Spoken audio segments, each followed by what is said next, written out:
much. I want to bring in now Kellyanne Conway, polling that expert yellow. and Looking former good in that senior yellow counselor lady. to President Trump. Thank you so very much for being in focus. Let's Kellyanne begin Conway. with what the polling tells us. Go deep for us, Kellyanne. Pause, bro. Go deep for us, Kellyanne. My wife loves some Kellyanne, man. She does. Yes, this New York Times poll is devastating. Harris, 33% approve of Joe Biden, but 64% of Democrats, as you say, want, quote, someone else. They have concluded Joe Biden's not even trying to be a good president. They're whistling right past him. And note how they're not saying, note how these Democrats, Harris, are not saying off the record or on the record. And you know what? Let's just let Kamala take over now. Thanks for elevating her and making history with her. Wow. We'd like the vice president to step in. Seems like they've looked past her, too. You have governors in California and Illinois, these high-tax, high-regulation states that hate school choice, did a terrible job all through the pandemic, spend way too much money, and yet they think they should be running against Joe Biden. In that same New York Times poll, Harris, I dug a little bit deeply this morning, 94, not a mispronunciation, 94% of Democrats under the age of 30 say they want someone other than Joe Biden. They favor Joe Biden 60-30 in the last presidential election. He did 5 points better among young people under 30 than Hillary did 4 years earlier. So this is devastating. And look, I think for Biden and the Democrats, they're attacking each other now for a very simple reason. The usual boogeymans are not available to them. Boogeymen are not available to them. They can blame the vast right and conspiracy, but it's a Democratic Party that's looking under the hood and saying we've got a lemon on our hands. And lastly, it's not looking good for you, Joe. It's not, man. And listen, it's not. If y'all are friends or fans of his, you might want to call him up and just, you know what I mean, have some good conversation with him. Just let him know, look, it's not you. It's, well, it is you. Because usually you'll say it's not you, it's me. Or in this case, it's not you, it's the country. Nah, bro. It's you, fam. And I don't even want to say it's you because you old. And I don't, when you have them gaffes already, I personally believe that you have early onset dementia or you have flat out dementia and you're just not telling anybody. I honestly believe that. And I'm not poking fun of you or anything. And I'm talking to the camera as if President Joe Biden is going to look at this. But, you know, if you're somebody that know him and you know that he has early onset dementia, listen, y'all might want to try to find a smooth way to break it to the people, to the American people, because this is going to be huge when it does come out. What are y'all going to wait until his term is out and he can just go rest somewhere? Y'all can put him in hospice or something like that and try to hide him away until and so this could be completely washed over. Hopefully whoever comes in next after him can create such a blunder that it just washed the thoughts of Biden completely out of your mouths. That's not going to happen. They like to say, but Trump, Trump, Trump. Every time Joe Biden says Donald Trump's name now, voters say 2 things. Number 1, they say, man up. You've been the president for a year and a half. You created this bad economy, energy dependence, Putin in Ukraine. Number 2, thanks for reminding me about Donald Trump and how great we all had it. If I'm Joe Biden, I don't want to make this a binary choice between Trump's economy and Biden's economy. Well, and the ultra MAGA label, too, I've been reading some polling on that. I mean, people identify with that because it's the equivalent to the deplorable. And you only sort of magnify the issue of what's not working and what they're missing, as you say, when you do the name calling. I want to get to this because you so beautifully put it. They are whistling on past Kamala Harris and some others. Democrats continue to cast doubt, though, on the president, with the Vice President Harris and Pete Buttigieg insisting there's nothing to see here. Biden's going to run in 2024. Let's take a watch. Listen to President Biden. He intends to run. And if he does, I intend to run with him. So there you go. Yes, I do. She never have anything else. Like, I'm sure you had more to say about that. If he tends to run, then I will be running right beside him because we both have running shoes. And I heard somebody shoot off a shot. It sounded like a 22. And I believe that's what the race man does. He shoots up in the air and we got to run. So, yeah, if he run, I'm running. But I don't see him running, so I don't see myself running. But I'm not going to tell you that. she's not, you can tell in her eyes, look at her face right here. She is not sure of it. She's not sure at all of whether or not she's going to be running. As a matter of fact, she hears the rumblings just like everybody else. Nobody's hiding that from her. She probably obsessed over the rumblings. She hear everything. She see everything. She know that she's not going to be running again because she know that he didn't poop the bed. She know good and well that if he do, ain't no chance in HE double hockey sticks. They going to win. If he does, I intend to run with him. So there you go. Yes, I do expect him to run. I'll support him. Meanwhile, the Washington Examiner is reporting that a number of top Democrats are positioning themselves for a 2024 bid. Yeah, she'll get the AOC off the daggone paper. She'll have a birthday, October 13th. She was born in 1989, so everybody doing the math saying how young AOC is. Well, again, we only grow in one direction, so she would be eligible. Illinois Governor J.B. Pritzker on the list, and California Governor Gavin Newsom. You mentioned the people jumping into the pot and nobody talking about on or off the record. Why is all of that significant? It's significant because they actually have the White House. He's only been there a year and a half. He's eligible to have 8 years, Harris. And they're the ones, the Democrats are the ones saying no more Joe Biden. And for the New York Times to even ask the polling question tells you all you need to That's know so embarrassing. About where the professional and hard left is right now.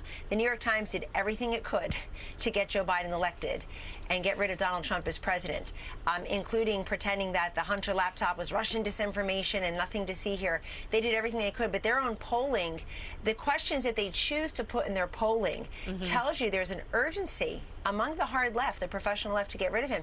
The Biden White House is in a fight with Elon Musk. They're in a fight with Jeff Bezos. You're not going to win that fight.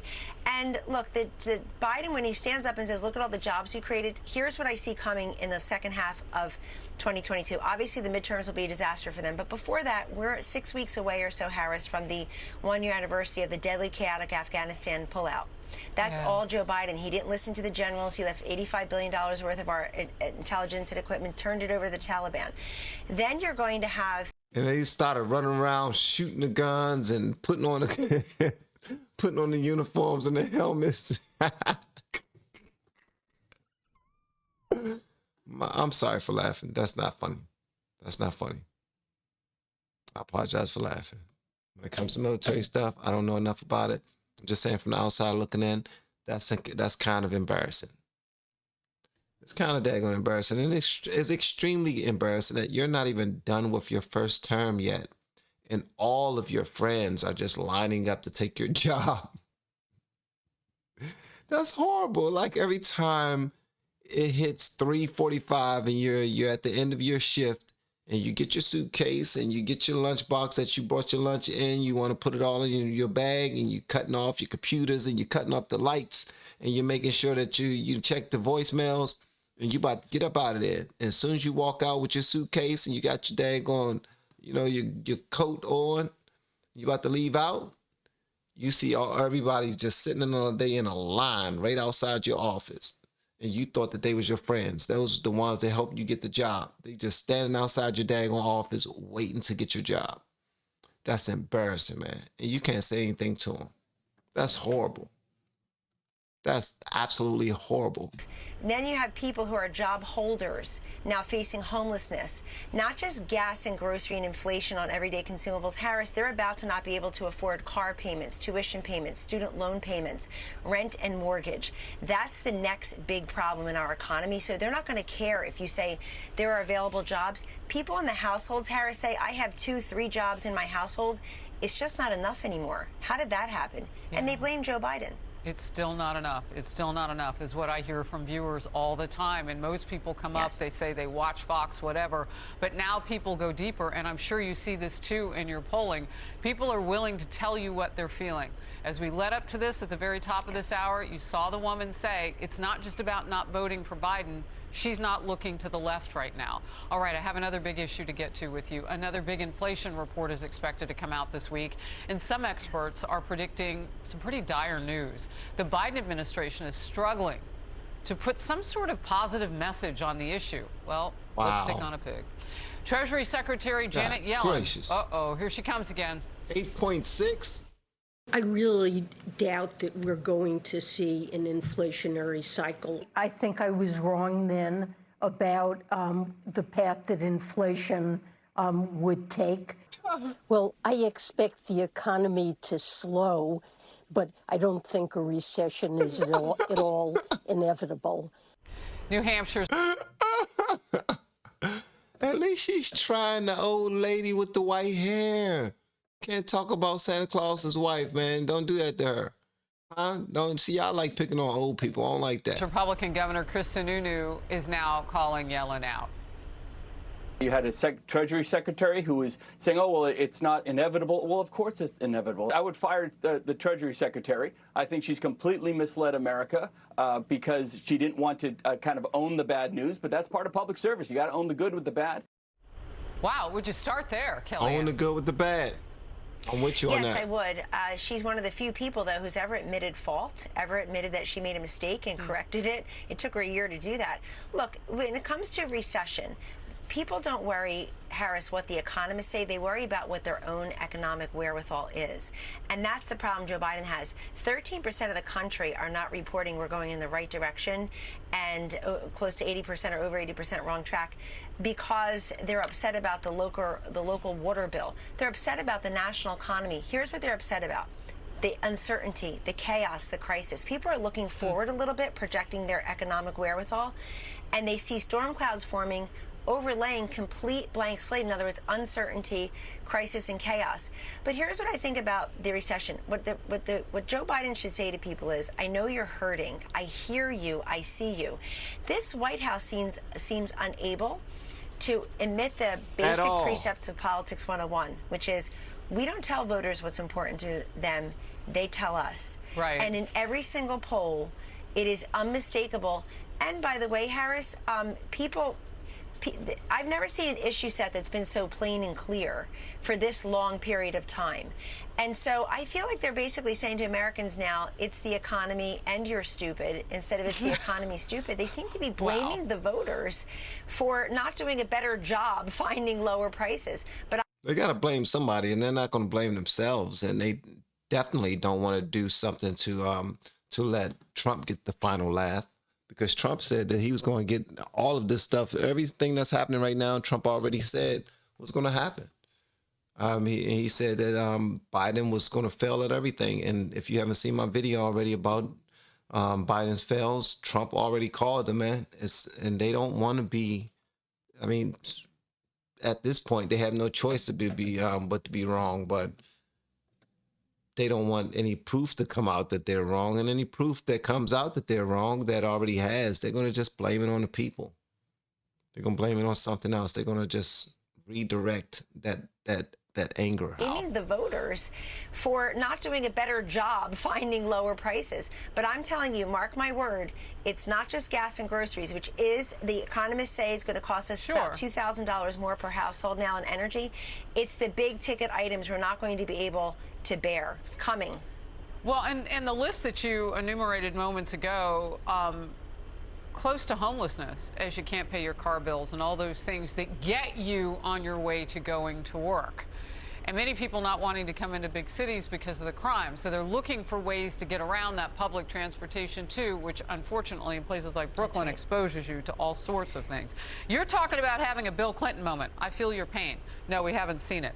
I want to get to this. I tweeted about this, I think it was yesterday, sometime over the weekend, and people responded with some pretty fiery remarks. But here's what got it started. Commerce Secretary Raimondo trying to ease inflation fears and telling us that there's no serious recession. There's no serious. I do think at some point, we will see a less rapid growth in the economy. But I don't see any reason to think that we will have a serious recession. Inflation is our problem, and it is our top priority. Perhaps a transition to a more traditional growth level, but I don't think we should be talking ourselves into a recession. Okay, so that's how you get into a recession. You talk yourself into a recession. Oh, okay. Every recession would be serious. I mean, I feel like I just stepped into the land of utopia somewhere in the Biden household.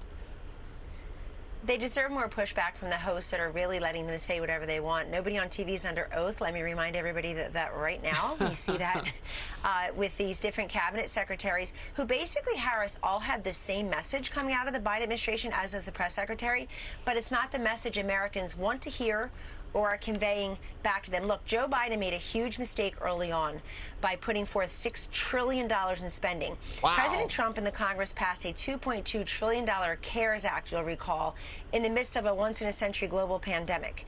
And the next quarter, the economy grew by about a third.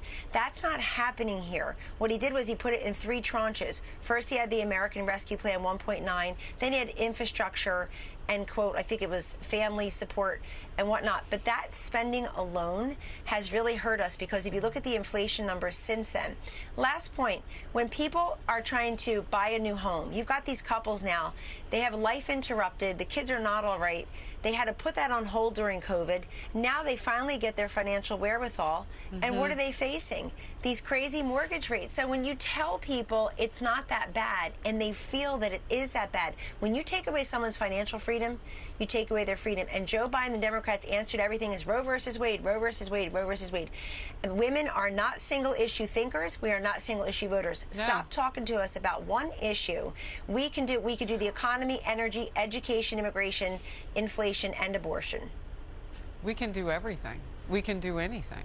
Yes, we can. We're Americans. I mean, I don't know why they don't just see us that way. But yes, as women, we are mighty.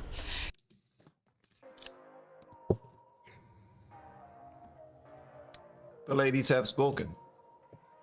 And that happens in politics all the time, and that's one reason why I really don't like politics too much. They stick to one issue and they think, okay, this is going to get us the issue this is going to be the issue that's going to win. It's going to drive it home for us.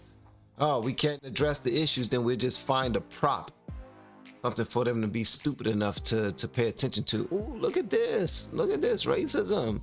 Look at this. We got a black person running. Oh yeah, vote for the black person. You want minorities to win, right? Oh, they're double minority. They're minorities and they're gay. Oh, they're triple minority. You know, they're quadruple minority. A lot of people will say, the ones who support Biden, that the money that he did spend for families or something like that, they would consider that a good thing. And I'm certain there's many reasons why. I mean, listen, as long as they're receiving something and they're like, yeah, the government got all the money in the world. Come on, y'all print money, y'all make money, y'all are money. You know, a lot of people don't believe that money is real anyway. So they're like, whatever, that ain't no real money. Stop playing. You're playing with our emotions right now. Just feed us. Give us some money. Come on. Give me some more money. Give me more money. But per usual, man, I want to hear what y'all got to say about this in the comments below. And if you have yet to hit that subscribe button, please make sure you do so on your way out the door. Once again, guys, I'm Van, and now we are all the LFR family, and I look forward to seeing you on the next video and hopefully inside the Patreon as well. Y'all have been amazing per usual. Love y'all.